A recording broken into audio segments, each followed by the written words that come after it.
Hello friends, welcome to Creative Medicine.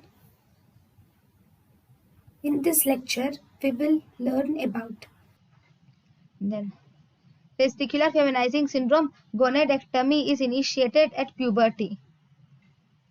Pure gonadal agenesis will be diagnosed in the presence of bilateral streak over gonads. In the presence of bilateral streak gonads, you will see pure gonadal dysgenesis is seen. Then, a 16-year-old female present with primary amenorrhea, short blind vagina with absent uterus. So, 16-year-old female, primary amenorrhea, examination shows short blind vagina and absent uterus. The next investigation is karyotyping is the best investigation.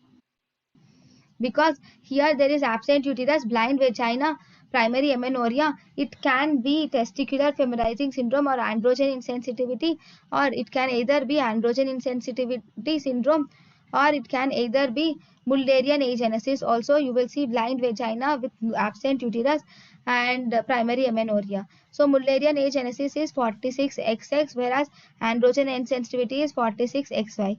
Both can be easily differentiated with karyotyping.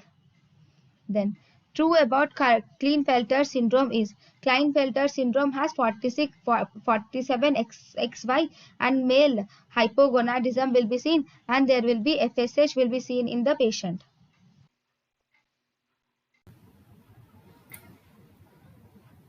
thank you and thank you for watching.